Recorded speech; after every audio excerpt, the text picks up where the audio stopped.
The next entry to the series might not have been my favorite, but all these years later, I still look back at it fondly. Today, we look at Danguard Ace.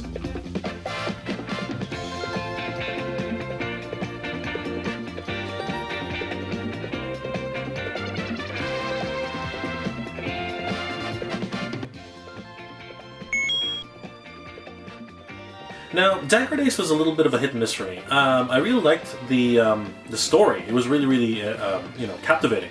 But the robots' designs, they were kind of... I'm going to flash it up on the screen right now, but basically they were a little clunky. When I was growing up as a kid, I always thought to myself, why does this robot have lips? It looks like a girl. And that always kind of had a sore spot for me when I was growing up. Looking at it back now, I'm not really hating on it. It's just, it's one of those things that you really have to take a glossy look at your childhood when you were younger.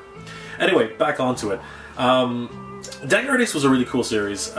It was all about how the Earth was being destroyed by climate change, and we basically had ravaged the planet to the point where we can no longer live on it.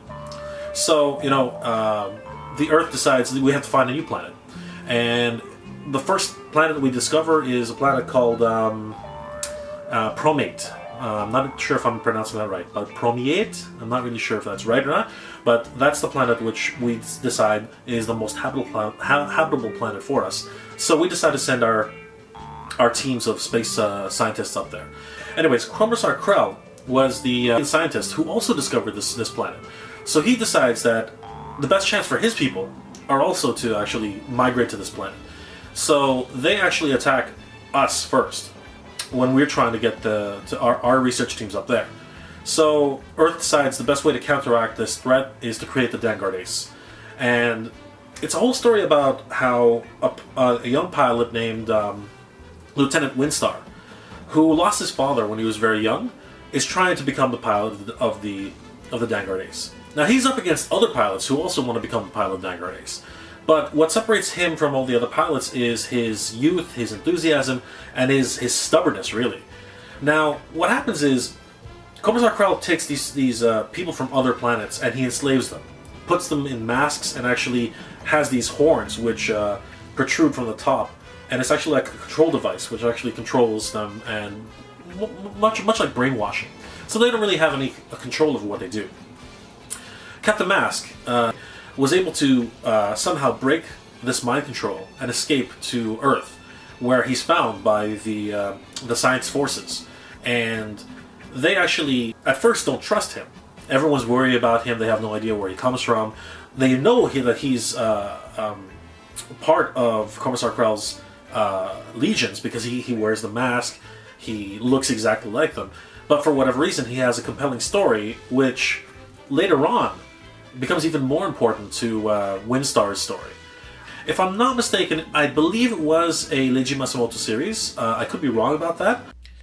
If the name Leiji Matsumoto sounds familiar, that's because he was responsible for many of the great space operas that happened during the early years of anime, including Starship Yamamoto, Galaxy Express 39, Queen Millennium, and Queen Emeraldas.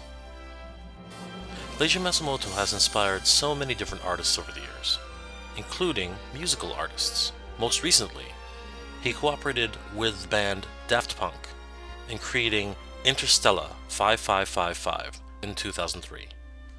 Even Captain Mask, he has a very later down in the series, he actually reveals who he is, and underneath his mask, he actually has a very similar look to Captain Harlock, another Leiji Matsumoto great character back in the day.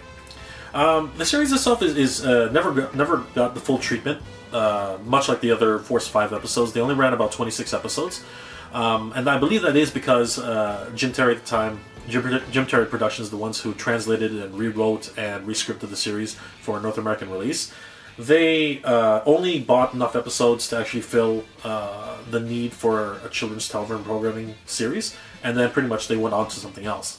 And it wasn't until Captain Mask really revealed himself who he was, that's when I kind of like had this oh my god moment, and I really thought, wow, this series is going to get good. And just when that started to happen, that's when the station which I used to watch it on decided that they didn't need to show these episodes anymore. They cut it off, and then they showed another anime series which was really influential for me later down the road, and we'll have to get to that later. Let's just say it involved 5 robots which combined into one. Anyway, we'll get into that another time. Danguard Ace was fun. Again, the robot designs didn't really do it for me for whatever reason. Maybe they'll do it for you. I really suggest you take a look at it. In the next episode, guys, we're going to be talking about the next robot in the series, and he's one of my favorites. It's called Grandizer. But guys, if you like this episode, please give me some feedback. What do you think of these characters? Do you like mecha with big lips? Again, I don't know if I do, but let me know what you think in the comments below, and we'll see you at the next episode. Thanks.